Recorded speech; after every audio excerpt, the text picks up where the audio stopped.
This is True Told TV, and I'm Measure Drew. And I have a clip for you guys from the 1977 show, The Richard Pryor Show.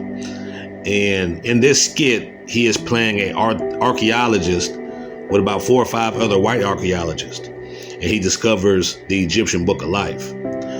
But before we get into the clip, I want to explain to y'all what the Egyptian Book of the Dead or the Book of Life is, and why we shouldn't get excited about it just because it talks about everybody being black.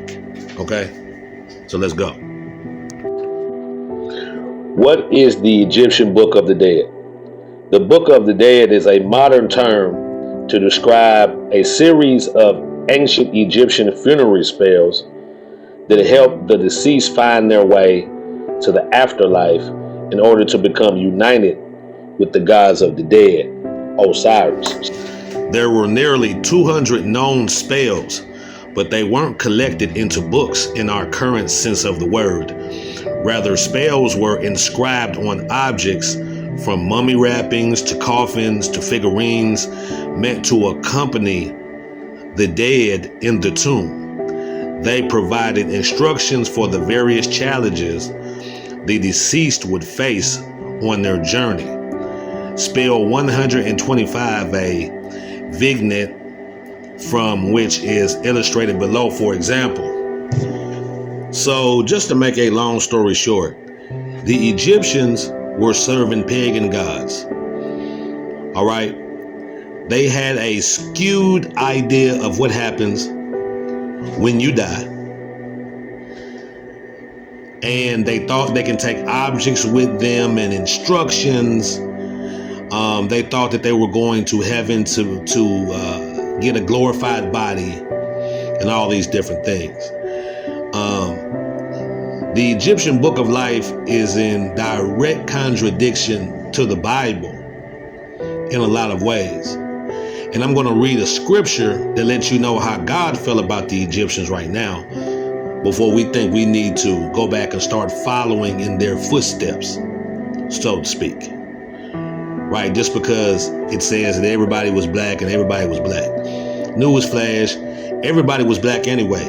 But just because people were black don't mean they were serving the correct God, and don't mean they wasn't sinning, and it don't mean they didn't get destroyed by the Most High God either. All right? Because the Egyptians got destroyed by the Most High God because they had us, the Hebrews, enslaved in their country, and because they were fighting against the laws of God and Moses, the prophet of God. Okay? So that's who the Egyptians were, evil people. Okay? And I'm going to go ahead and play this clip so y'all can see Richard Pryor's take on it. I just want to put out there too that the Richard Pryor show was canceled after he put this clip out there because they don't want you to know that they've been whitewashing history. They don't want the celebrities putting stuff like that out there to even put that thought out there to try to wake people up. They want these celebrities towing the line, and Richard Pryor wasn't willing to do that apparently. So rest in peace to Richard Pryor. I'm going to read the scripture, then I'm going to play the clip. The book of Isaiah, chapter 19, verse 1. The burden of Egypt.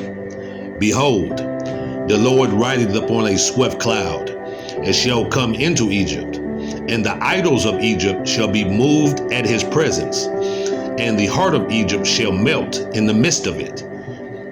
Verse 2. And I will set the Egyptians against the Egyptians, and they shall fight one against his brother, and everyone against his neighbor, city against city, and kingdom against kingdom. Verse 3. And the spirit of Egypt shall fail in the midst thereof, and I will destroy the counsel thereof. And they shall seek to the idols, and to the charmers, and to them who have familiar spirits, and to the wizards. And the Egyptians will I give over into the hand of a cruel lord, and a fierce king shall rule over them, saith the Lord of hosts. Verse 5. And the waters shall fail from the sea, and the rivers shall be wasted and dried up. Verse 6, and they shall turn the rivers far away, and the brooks of defense shall be emptied and dried up.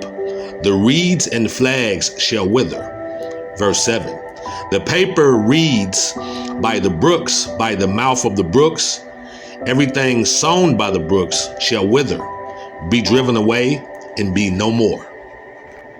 Verse 8, the fishers also shall mourn, and all they that cast angle into the brooks shall lament, and they that spread nets upon the waters shall languish. Verse 9, moreover, they that work in fine flax, they that weave networks shall be confounded.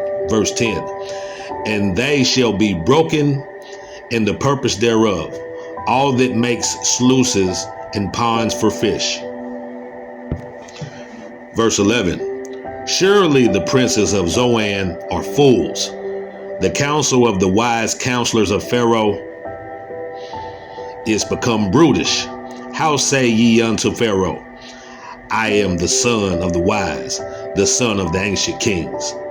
Where are they? Where are thy wise men? And let them tell thee now. Let them know what the Lord of hosts has purposed upon Egypt. It's the book of life. Book of life. In the beginning, when man arrived on earth, the black gods did leave their spacecraft, and they walked, and they named the beast of the sea and the animals of the land. Heavens. And man in his blackness did walk the earth, making medicine. Medicine? They discovered type. These were all black people got down. Wait a minute. There ain't nothing in here about whitey. This is ours, Jack. Wait till the brothers hear this. Puna. I'm gonna get this book out of here, baby. This tells me real tea. Puna, control yourself. Don't you say? What you mean, Jack? Look at this here. Black people started the music and the brain surgery back in the year 3 BC. Yes, man, they was getting down. This is it, brother. Yes, everybody gonna know about this. We can change the history. Civilization will be changed. Yeah, this is gonna be it. Get the bulldozers. There's nothing here. Shut up.